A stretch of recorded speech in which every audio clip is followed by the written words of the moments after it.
La emergencia de los espacios separados, diferenciados para los niños y jóvenes tuvo una gran incidencia en los cambios en la concepción de infancia que surge a partir del siglo XV y el siglo XVI.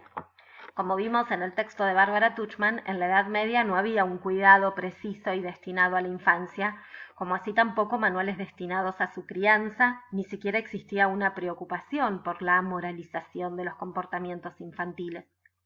La Edad Media había lanzado al niño en medio de un mundo de adultos lleno de impudor. Era considerado un adulto en miniatura. En el Renacimiento esta concepción no cambia, pero sí surge la infancia como un sujeto educable, ligada a la necesidad, como dijimos, de proteger moralmente a la juventud. Se los separa del mundo de los adultos, para ello surgieron instituciones para separarlos, segregarlos, así como se estaba haciendo con otros grupos sociales. Leamos lo que dice Delumeau. En la Edad Media, el profesor, una vez terminada la lección, se desentendía del alumno. Su misión era solo la de instruir, procurar cierto número de mecanismos intelectuales, desarrollar su memoria. Le capacitaba para leer los textos bíblicos a un nivel superior, ser un canonista competente, es decir, un estudiante de derecho, o un médico con cierto saber. Y un teórico entrenado en la disputa medieval basada en la lógica. Pero no trataba de hacer de él un hombre. La enseñanza era más funcional, más técnica que moral, dice Delumeau. Y esto es lo que cambiará a partir de los siglos XV y XVI. Se pondrá fin no solo a la anarquía de los estudios, sino también a la indisciplina de los estudiantes medievales que vagaban por las ciudades. El humanismo hizo de la instrucción el medio principal de educación, situándose en el terreno moral. La instrucción trae con ella el sentido de las virtudes morales, el sentido del deber, personas equilibradas en su pensamiento, conciencia, pero también en sus comportamientos morales. Se desarrolla una pedagogía que rechaza los excesos y establece la medida de los comportamientos sociales. Estos son, según Marcela Ginestet, la mesura, la moderación, la disciplina, la autorregulación, el decoro, y así surgen las reglas de civilidad. ¿Qué rol cumplieron los humanistas en esta renovación de la concepción de infancia? Los humanistas jugaron un rol fundamental no solo en la aparición de una nueva idea sobre la infancia, sino también que contribuyeron a renovar la cultura. Gracias a la aparición de la imprenta pudieron difundir sus obras laicas, pero también religiosas, y estimular la lectura en una cantidad más amplia de población. El reloj mecánico supuso también una gran transformación, ya que cambió las relaciones de los hombres fundamentalmente con el trabajo. Ese reloj que ven en la diapositiva es en Praga, es un sitio turístico hoy por hoy. Erasmo, que es el que también ven en la diapositiva, una representación, fue un gran humanista, uno de los más importantes que a través de la imprenta difundió sus obras. Para los humanistas, entonces, el tema de proteger moralmente a la juventud se basaba en la disciplina. Y a diferencia de lo que van a proponer los humanistas, tenemos que tener en cuenta que el estudiante medieval conocía la disciplina en términos corporativos, no individuales, que es lo que inaugura el humanismo. Es decir, en términos corporativos, en términos colectivos. Incluso los ritos de iniciación, que podían ser gestos simbólicos de ademanes o ceremonias, pero también ritos de iniciación de estudiantes medievales que podían llegar a ser muy crueles y salvajes, obedecían a una disciplina colectiva, al grupo, pero no tenían que obedecer a sus maestros, que, recordemos, además no eran mucho mayor que los estudiantes.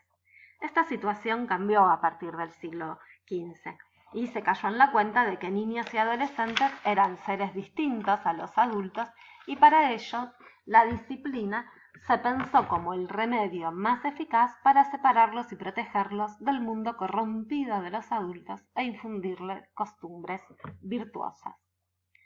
La función de los maestros ya no era solo instruir, sino educar. Tenían a su cargo sus almas, es decir, su conciencia, su comportamiento, pero también sus cuerpos. y eran responsables de la conducta moral de los futuros adultos. Hay un cambio muy importante en la función de maestros y estudiantes. Cambian los comportamientos de los maestros en el modo de tratar a los niños y los jóvenes. ¿Cómo lo sabemos? ¿Cómo sabemos los historiadores esas cosas?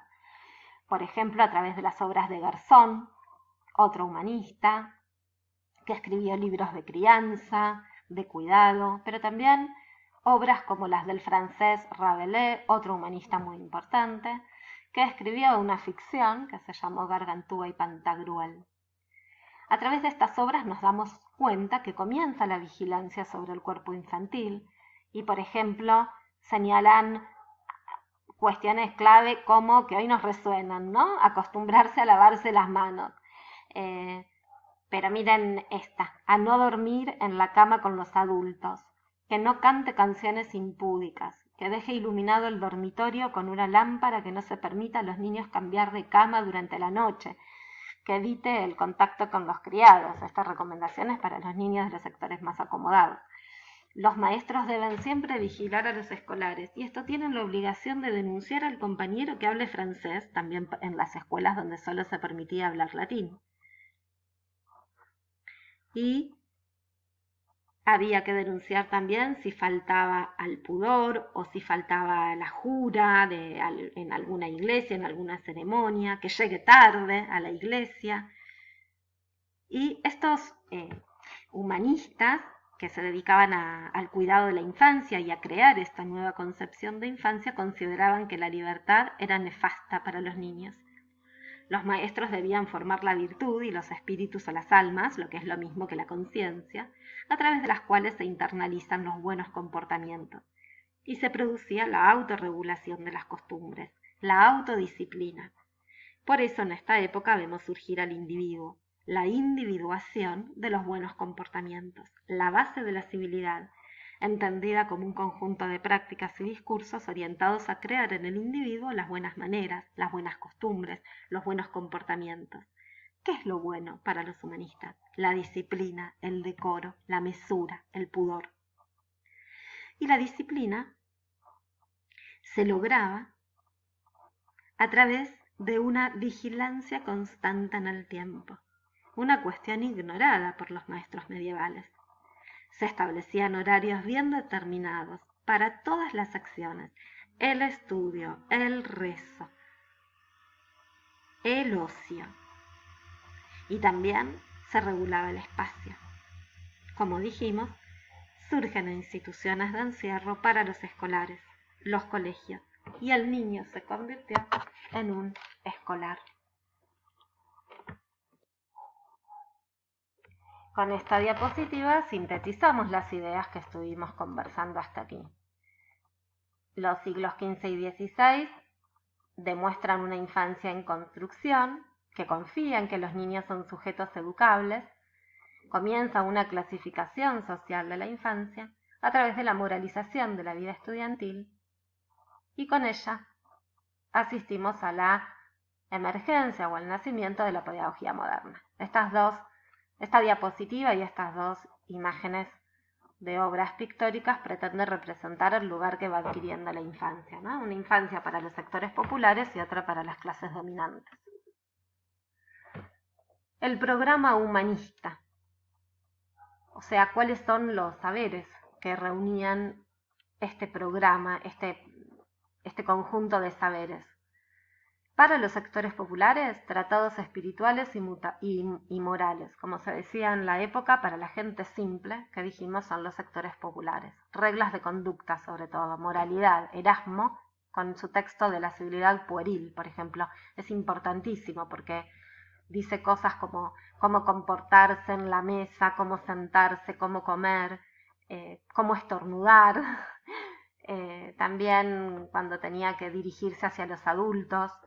Pero para las clases más acomodadas, para lo que se dice las clases altas, sermones y que se predicaban en las cortes, por ejemplo, las buenas costumbres, las buenas maneras, el buen vivir, las lenguas de los pueblos, las lenguas vulgares, porque es la lengua del funcionariado, pero también las bellas letras, la gramática, la retórica, la poesía, la literatura, el latín y el griego eran la base de la educación para los futuros reyes y príncipes.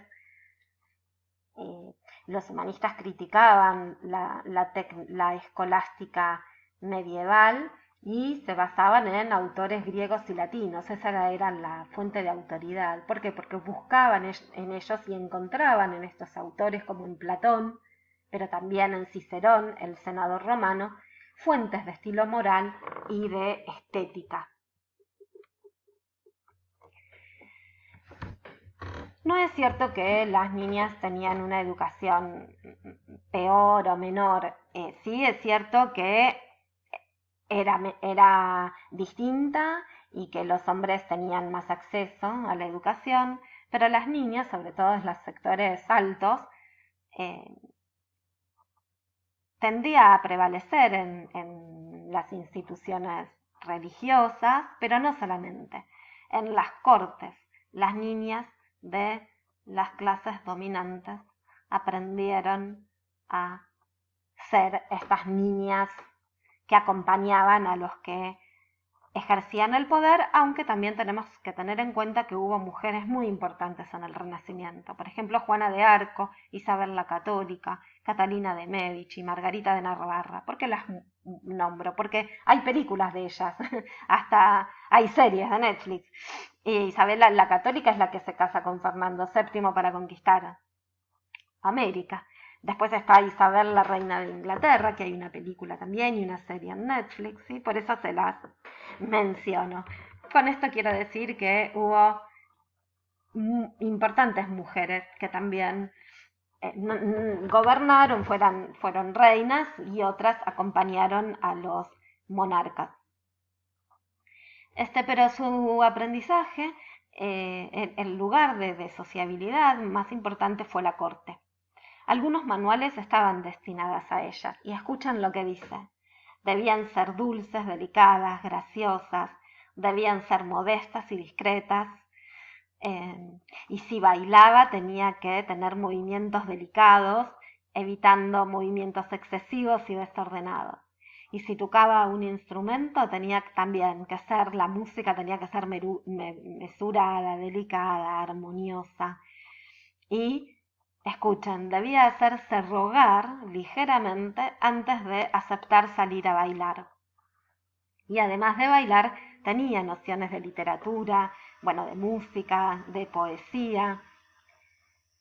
La vida en la corte valoró el elemento femenino y con ello contribuyó a civilizar al gentilhombre, es decir, al futuro rey, al futuro príncipe, al funcionariado que vivía en las cortes del rey. ¿Por qué? Porque contribuyó a inculcar mayor delicadeza en los gestos de estos hombres que tenían que relacionarse con las mujeres.